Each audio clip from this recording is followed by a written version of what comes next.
Okay, Pops. It's a special day. We got a guest of the channel, AMD, the car care nuts, joining us here. I feel like, do we need to give him an introduction? Just go look at his channel, right? Watch his channel. Yeah, go look at his channel, and then say to yourself, why aren't I a subscriber? And then hit the little button. But don't do that right now because we're gonna interview him right now. So do that after the interview. Yeah. Do it then, not now. AMD, it's good to see you. How are you doing? How you doing, guys? Really good to see you. I hope you're doing well. Good to see you as well. Yeah, we're doing great over here. Second time you've been on the channel. We really appreciate it. We know the YAA community is a big TCCN community as well. The car care. Yeah, I think I got it right. Yep, you got it. Okay. So here's the deal, AMD. We'd like to ask you a couple questions about what you're seeing in the market right now. And like we just said a moment ago, go check out AMD's videos. They're really, really high quality. Can you share with us a little bit? Obviously, you're in this world day in, day out. What are you seeing? Like, what are the impacts of the shortages and what's going on from your perspective? What are you seeing at the shop? So on the service side, things are, for lack of a better word, organized chaos is the way I'd like to describe it. So here's the snowball effect that is kind of like, usually the snowball rolls downhill, but in the automotive world right now, the snowball is going around like in a circle and getting bigger and bigger as we speak. So there's no new cars to buy. Used cars are more expensive than new cars. So sensible people who are not going to pay an exuberant amount and feed into this will decide to keep their cars longer. But the problem is you keep your car longer now, if this is a 15-year-old car, it has 250,000 miles, it's going to need some serious stuff at some point. So they're flocking to dealerships and shops. They're trying to fix their cars that are 2 years ago, we would have told them, just get rid of this car. It's not worth it. Absolutely not worth it. Have a nice day, because that's the right thing to do. But now they're forced to keep them.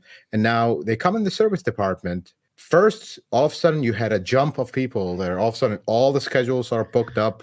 You have just an overflow. And then parts are not available because equally, we can't make new cars. We can't also make parts for older cars. So now all these cars are sitting, waiting for parts. And sometimes, like, the part supply chain is so unorganized right now, nobody can tell you when this part's going to get there. Usually, you can have some kind of an ETA. Nothing. And then you fix these cars, and it's like a continuous thing. You're replacing a transmission on a car. Well, this is an older car with a lot of miles and rust, at least in the Chicago area. It's never just to replace a transmission. You took it apart, this broke, that broke, this is damaged. And while we're here, and all of a sudden the bill gets enormous. And I just have a problem with people spending way too much money to keep this old car for just 1 year. That's not a good return on investment. But the problem is, even with that, we still can't get parts. And the worst thing is how this is kind of impacting the industry. I mean, in the dealership world and in the aftermarket world as well. In the dealership world, the dealerships are, they are hurting because they don't have parts. They can't fix the cars. Dealerships will only get paid when the car is fixed, done, ready for the bill to be paid and car picked up. When they can't do that, now they're not getting paid. On top of it, now they're jamming their lot with cars that are waiting for parts. And they're not selling really new cars because they can't get them. And believe it or not, they're actually not selling used cars either because they're so overinflated. Not a lot of people are buying. So they're hurting. So their response to that is, let's jack up the labor rate. I mean, the labor rate increases have been ridiculous. When you look at the high-end dealerships, Mercedes, BMW, the luxury cars, they've always had high labor rates, and that's the way it is. But now, the regular cars, Toyota, Honda, Chevy, their labor rate is quickly catching up to the luxury car labor rate, and that is not helping their case because now people come in, okay, the dealership they already were very high. Now they're even a lot higher. And they're flocking to aftermarket shops. Now, let's continue that snowball effect. Well, now aftermarket shops went, all of a sudden, we have appointments booked out 2 months in advance for big work, not small work. If you're like me and you need to know about EVs, tune into our new show on YAA Electric, Plugged In, Monday, Wednesdays, and Fridays. So I'll give you a prime example that actually happened to me. I recently posted a video on an Avalon and needed ball joints. Can somebody have replaced them with aftermarket and they all went bad? Well, the ball joints are on back order, and there's like 600 and something on back order. That number we can tell from the dealership how many are on back order. This ball joint was bad. They need to take it on a trip. Okay, let's put an aftermarket part, cheapo part. If it lasts a year or two, whatever, we'll replace it later. Well, the original ball joint was right around $70 to $80. That's the original one from the dealership. Mm-hmm. I called an aftermarket. I'm expecting 30, 40 bucks, maybe 50. It was $150. Oh my gosh. Yep. It was available. So that's how this is rolling. So the dealership doesn't have work. So now they're overcharging. They're I don't want to call it overcharging. They're trying to inflate their labor rate, but in English, they are overcharging. And because, if you're paying, and I don't want to get into the technician pay here, but they're not really raising anybody's pay. So let's say that. So they're overcharging their customers, and then parts are not available. Customers are saying, okay, forget this. Let's go to the aftermarket. So you're going to the aftermarket because they're cheaper, but actually almost double the price because they know you can't get it original.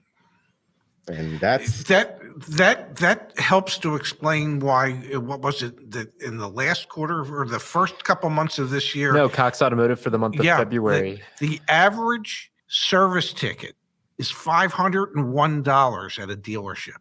Yep. What I've been out of the business. The more exciting piece of that, Dad, was it was record-setting revenue on declines in jobs done. I'm starting to piece it together now. Why? Exactly. That's what I was going to say. And even if the dealerships are going out and getting aftermarket parts, well, they're going to mark them up.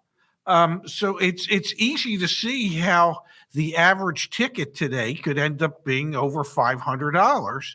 Yep. And ultimately, the ones that get hurt are the customers. Basically. And not only that, this is for repair stuff, for general maintenance, fluids. You just went in, oil change, replace the differential fluid, replace the transmission fluid. They're rising the prices of oil daily. Wow.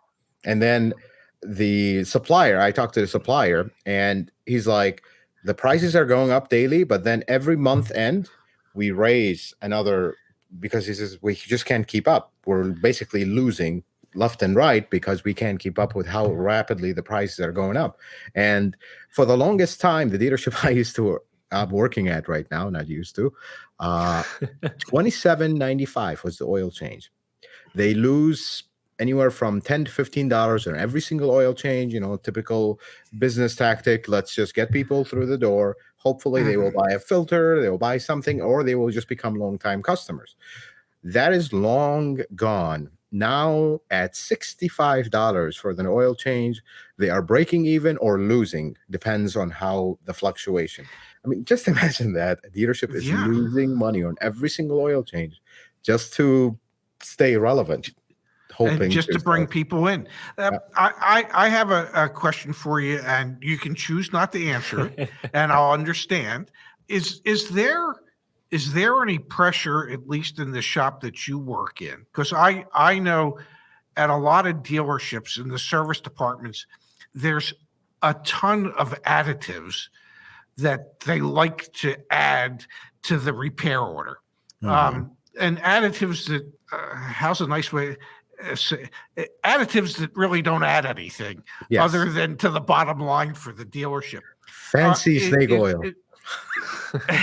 Is this something that's becoming more and more relevant in the shops, maybe in your experience or who you've heard, because they can't get the parts and because they can't put as many cars through the shop as they once could, so that they're relying more on these additives for additional profits? The dealership that I work for, I don't see this yet. Okay. I see the labor rate increases. I see the kind of the panic over numbers not. There's a point at a dealership where it's like, okay, we're not seeing our numbers increase. Now we're not seeing our numbers on the positive. They're mostly in the negative overall. And that really could shut down dealerships. But sure, it is a common practice that dealerships will start pushing stuff And the biggest thing that I'm starting to see my dealership and others do is people always complain about something in their bill that says shop supplies. And in my opinion, I would love if the dealership actually explains what the shop supplies are, because they will then actually not have issues once people understand what the shop supplies are. But these shop supplies are rapidly rising, and within reason, because these shop supplies, they're actually not just an upcharge, they're legit shop supplies, and they are going up in cost. There's a point where you do a job and the shop supplies are like $150, and people are like, what is this? What is this magical shop supply that we're dealing with? And that's where I'm seeing it. All right, AMD, one of the things that I'm really curious about is, what are the condition of used vehicles that are making it to the dealership right now? Like, I imagine there's some reconditioning work that has to go on. Have you seen a declining quality of the vehicles that are coming in, or is your dealership just not able to buy any used cars to even be selling? And so that's a moot point.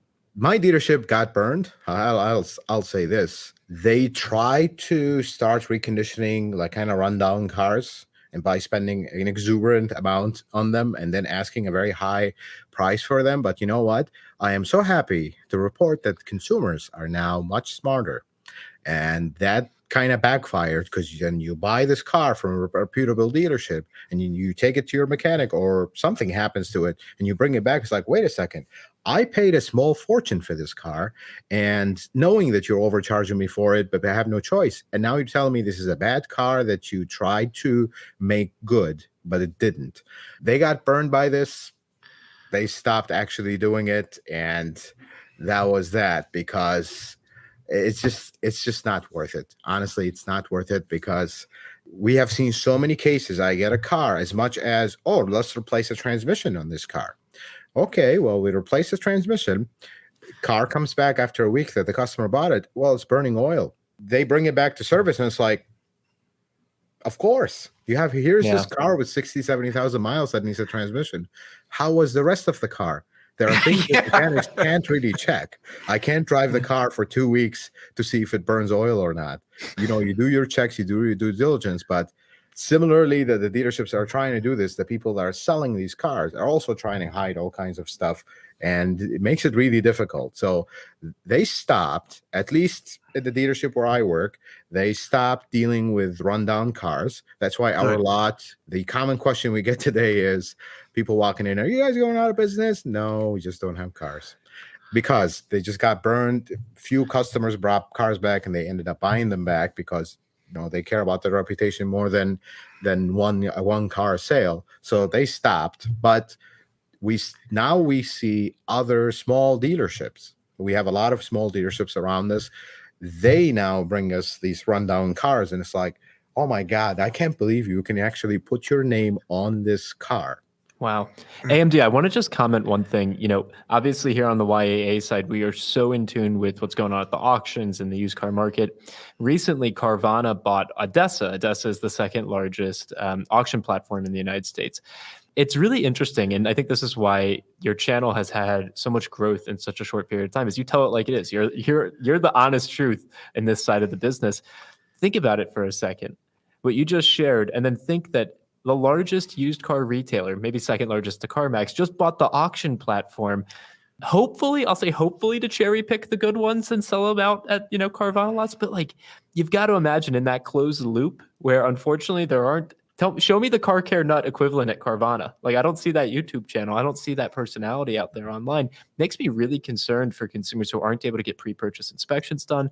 They have the 7-day return. That's great. But you just said it. Even a mechanic, I got to drive the thing for 2 weeks. This is just me waving the flag, the PSA. Sure, the prices might be low. You might go buy from Carvana, but please, please, please be careful, because there are a lot of horror stories out there in this market. Cars are edgier today than they've ever been. The thing with Carvana, I'm not out to say that they have bad intentions, but Carvana got too big too quick. And I feel like their process, their focus is more on the convenience. You go online, all this streamlined process, which is great because everybody's busy. People don't have time to shop for cars. But the problem is you are selling a car. People are gonna go through that streamlined process of all rainbows and butterflies for one day, maybe 1 hour even. I mean, it seems like we're buying a toothbrush from Amazon, how Carvana makes it, but you're buying a car that you will potentially keep for 10, 15 years, maybe. And their inspections sometimes are very lackluster from the purchasing side when they actually you Oh, trade yeah. in a car. I've seen that firsthand. I will tell you without saying their name. They had a horrendous Audi that had millions of problems. They disclosed everything to Carvana. They came to quote unquote inspect it. He did not even start the car. He only walked around it and okay, signed a check, gave it to him, and off we go. Put it onto a truck and it's gone. It's like, are you serious? This is their Wow. inspection? And we really tried really hard. And this was the only glimpse of hope. I really tried hard because we had the VIN number of that car to search for it. Like, did they actually list that car? They did not, at least for 2 weeks period after that. We kept looking. They did not list it. But it does scare me that they are taking some of these cars in trade and paying exuberant amounts. Also, that's the other problem. And are they really inspecting these cars? Because I've had some viewers buy a car from Carvana. They have 7 days, and they bring it for pre-purchase inspection. I've had one that was rolled over. Oh my God. I remember this one, a RAV4 that was rolled over, clean Carfax. I've had a Tundra that they had 1 millimeter brakes all around. Oh my 1 millimeters. goodness. I mean, did anybody look at this? Somebody could sue you because of this. That's fine. I've had others that were good, but it's just when I see a car that has 1 millimeter brakes, I mean, this is the kind of stuff, at least at the dealership where I work, you let a used car go with 1 millimeter brakes, you could get suspended and fired for that because the owner takes this very seriously. They've been burned in the past, somebody sued buying a used car. That's the stuff that I actually see from the doing pre-purchase inspections from Carvana. Wow. Man, that's incredible. I am so glad I'm not buying a car today. Let's switch gears for a second, AMD. Yeah. We're in a period of time where it seems like, and I read a quote recently in automotive news that some prognosticators said, we're experiencing more change right now than we have since the Industrial Revolution in auto. The push to EV is really what we're seeing a lot of, which is then obviously juxtaposed and colored by the fact that we can't even produce ICE vehicles or repair ICE vehicles. So it's kind of hilarious. What are you seeing and hearing from Toyota, and how are you thinking about the future as we move towards EV? Do you think there's going to be a continued shortage of techs to work on EVs? How do you think about EV maintenance? Just like a few minutes here, your take on where the industry is going. I think that'd be a great way to wrap up our time together. I have a strong opinion about EVs, and it has nothing to do with the EVs themselves. I think our infrastructure is not there. It's not about charging stations, and because if you look at the percentage of EVs today, they're actually not significant. As much as Tesla crowd likes to say they are, they're not. But once everybody and anybody has an electric car that is plugged in the wall, families will have 2, 3, 4 cars, families with kids. I don't know if our grid's going to take it. That's the real problem with EVs. And I see companies making EVs and they're great, but I don't see the infrastructure kind of catching up to that. It just simply is not. And that's a much more monumental task, but that's not our department. We just talk about cars. EVs they're great on paper. They're great if you love Elon Musk and you just whatever he says goes. But EVs have a significant issue. In a gasoline car, you run out of gas, you chant a few songs, and then you take the hike to the gas station. You fill a little jug, you come back, also chanting a few songs on the way back. You put it in your car, and off you go to the gas station. I don't see somebody dragging a 1,500-pound battery to go charge it. That's the problem. That's the first thing. It's the people habit. We are potentially car guys. We're always looking at everything, but average Joe that doesn't care about the car other than it getting them from A to B, this is going to be quite an adjustment. And on the service side of things, people say EVs are less maintenance and they are this this miracle to the automotive business. They're going to put all the mechanics out of business. There is a news flash on that. Yes, there's no internal combustion engine, but there's actually a lot of maintenance on EVs that need to be done. And if you look at Tesla, they have an annual service. And the way Tesla is leading the way in that is you can't keep your warranty if you don't service it, not in your home garage watching a YouTube video how to do this fluid replacement or this and that. No, you have to do it in their facility, that not even as a dealership, it's their own facility. What guarantees the consumers that today, I believe the last time I looked at this, no quote me on this, it was like $600 annual service. It sounds magical if you think about it today. But when they become more mainstream, what guarantee does a consumer have that this service is not going to all of a sudden become $2,000 every year? Mm-hmm. I mean, they're also a business and they're looking at supply and demand. As far as Toyota, let's go back to Toyota land where I'm at. So we have the BZ4X. I said the name for the first time right because I just looked at it before we started. I don't know why they can't come up with, I don't know, a RAV4 EV or something normal. We have to come with these interesting names. They are making the dealerships, and the dealerships are already hurting bad, and they're trying to scab it. Now, each dealership, every Toyota dealership, have to buy a charging station that they specify, including that's a charging station for the people to plug in their cars, but then they also have to buy the diagnostic equipment and the enormous charger that charges the battery in the case of an emergency.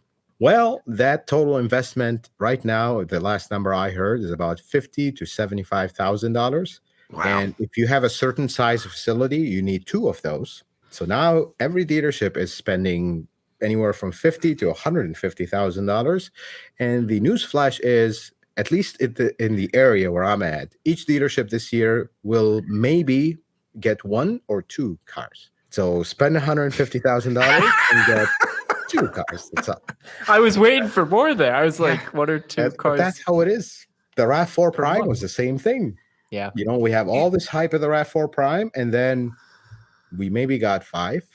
And I've just today seen the first 2022 RAV4 Prime after we have actually sold two RAV4 Primes in 2022 that were actually 2021 models.